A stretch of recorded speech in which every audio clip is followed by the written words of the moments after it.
datanya cukup kok Pak. Artinya beliau kan tahu rute ke Hambalang, ya kan? Ya kan? Tahu kondisi alang-alangnya sudah tinggi. Beliau dengan segala hormat saya tidak perlu cerita kalau ini nanti harus besinya sekian, kemudian nanti harus disurvei dulu. Itu semua sudah ada. Panja Hambalang DPR itu semua sudah clear menjelaskan. Jadi malah tinggal melanjutkan. Itu dulu harus baca. Harus baca. Itu dulu. Besi itu panjangnya segitu sebelum ditumbuhi lalang. Kalau sudah ditumbuhi lalang mungkin bisa lebih pendek, lebih panjang. Gitu. Untung besinya nggak dibungkus kulit kabel. Lain lagi tuh. Boleh tanya Pak Roy. Sebetulnya waktu Pak Roy itu masih Menpora dan Bapak menjadi Menpora kan ada yang mangkrak ya waktu itu ya. Jadi rezeki Bapak juga sih sebetulnya mangkrak ini. Saya kan ban cadangan. Iya. Iya. Boleh tanya sebetulnya waktu itu pernah nggak Kemenpora melakukan kajian? Harusnya Hambalang ini diteruskan, ataukah kemudian dialihfungsikan, atau tetap dimangkrakkan saja? Memang justru itulah maka saya tadi cerita. Ada panja Hambalang di DPR yang kemudian ada harus melakukan kajian dengan Kementerian PU waktu itu, belum PU-Pera. Dan akhirnya sempat terjadi hasil yang diterima oleh pengganti saya, Mas Imam Nahrawi sekarang ini, itu sebenarnya hasil kerja yang terus. Sudah sebut nama. Jadi saya percaya. Gini loh ya, tadi Bang Ege cerita saya menyatukan PSSI. Enggak. Yang menyatukan PSSI itu adalah Republik ini. Pertanyaannya rekomendasinya pemerintah. Rekomendasinya dilanjutkan, sudah pernah ada kajian dan hasilnya yang diterima oleh Menpora sekarang pada tanggal 29 Juli. Memang itu sudah bisa diteruskan dengan kajian-kajian dari Kementerian PUPR.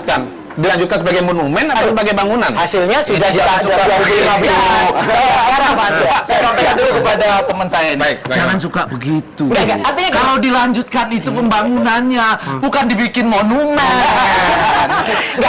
Artinya pemerintah itu jangan memisah-misahkan, ya kan? Jadi artinya kalau dipikir negara ini, ya setiap orang punya periodisasi, periodenya, ya. Jadi ada periodisasi ini. Kalau periodenya sudah lewat, ya sudah usah mencuit-cuit tertentu. Enggak lah.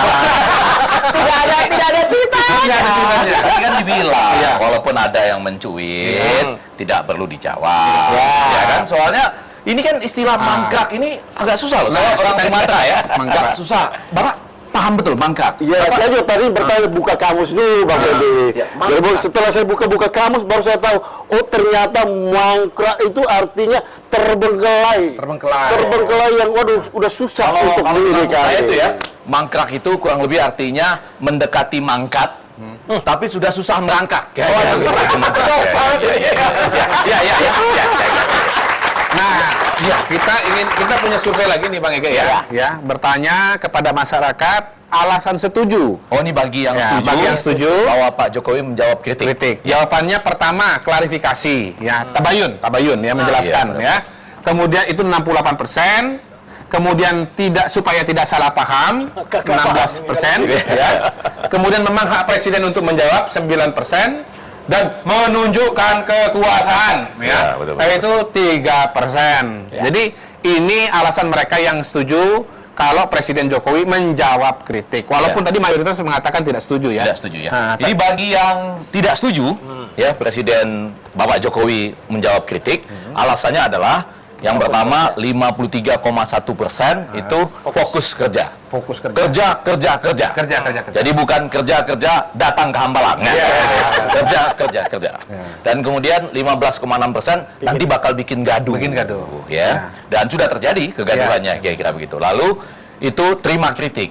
Terimalah kritik itu ya. Jadi tidak usah dijawab, terima saja. Dan kemudian 14,7% tidak perlu ditanggapi.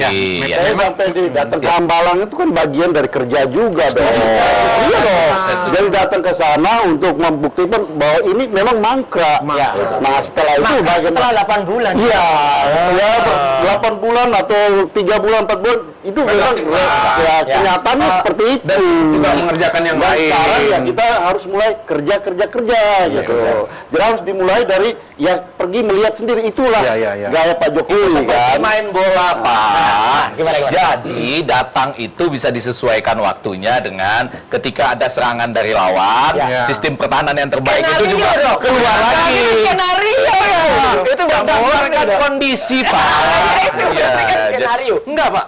Enggak diskenariokan. Itu pencitraan. Begitu kejadiannya, maka reaksinya begitu, gitu ya. Ya, sebetulnya ya Pak Andreas ya. Menurut Pak Andreas itu harusnya dijawab atau tidak begitu? Kalau dijawab kenapa, tidak jawab kenapa? Sebetulnya kalau menurut Bapak? Ya itu tadi yang saya katakan tadi, apa yang dilakukan oleh ya Presiden Jokowi adalah ya dia bekerja. Bekerja ya. Bekerja. Jadi dijawab Kalau dengan itu kemudian pekerjaan. diinterpretasikan sebagai jawaban, ya itu urusan society, Iya, urusan masyarakat gitu. Iya. Dan ya saya kira di sinilah posisi Pak Jokowi. Iya. Dia dikritik, meskipun dikatakan bukan kritik, Bukan. ya, tapi dia menunjukkan bahwa saya mau bekerja. Dan boleh nggak? Tapi boleh nggak? dan di sana ada banyak ilang-alang, saya kesana lihat dulu gitu. Hilang. Ya, ilang-alang saya lihat dulu. Gitu. Ilalang yang belum hilang. Dan begini, jangan disalahpahami Ya. bahwasanya pada saat kunjungan Pak Jokowi itu banyak kamera, ya. Itu kamera itu untuk saling mengkonfirmasi bahwa memang ilalangnya sudah panjang. Ya. Nah, kalau kameranya cuma satu, ya bantah. Dan saya kasih tahu lagi nih Pak ya. Itu kalau kamera, memang sudah koordinasi kameranya. Mau mengarah kemana? Mengarah yang jalan, lalu ke ilalang misalnya. Itu perasaan seorang Kameramen aja. Iya. Betul ya? Itu ada perasaan. Lihat. Ya. Tuh, itu kan? Nah, Diambil fotonya. Betul. Itu apa? Itu ada bahasanya itu. Kalau yang dulu heboh juga, namanya setting. setting. Itu saya mewakili perasaan seorang kameramen. Bahwa itu gambar yang bagus ya. Coba mahasiswa begitu kan? Gambar yang tanpa ilalang dengan yang ilalang bagusan yang mana? Bagus pakai ilalang. Pakai ilalang. Iya. Ada hijau-hijaunya. Tapi gini, Pak Gadari. Kan misalnya ya, kalau sekarang pakai perasaan, boleh nggak kita sekarang tiba-tiba kita bareng-bareng nih, Pak Andreas, kita pergi ke Walimi yuk? Gitu. Kemana? Walimi. Walimi itu misalnya yang dulu beberapa 1,5 bulan yang lalu itu, yang ada Pak Jokowi tanda tangan prasasti itu. Walini. Kereta cepat. Itu tadi Tokomi. Ya, Walini. Kereta cepat itu. Kereta cepat. Ya, yang katanya sudah di groundbreaking. Ya. Sekarang ada apa di situ? Ya. Ada prasasti. Ya kan nggak perlu Pak Edi. Kan kita nggak perlu ada Ini gitu. beda. Sebelum kita masuk ke pertanyaan lain, ini bedanya adalah di prasasti itu belum ditumbuhi ilalang. Ya di prasasti mah nggak salah. Belum ada pembangunan di sana. Iya. Adanya pembangunan. Kita pengen tanya juga Bang Ege, setelah ini ya hasil surveinya, apakah menurut masyarakat kritikan dari PSBY itu merupakan intervensi atau bukan ya? Jangan kemana-mana, pemirsa, kembali di Suara Rakyat.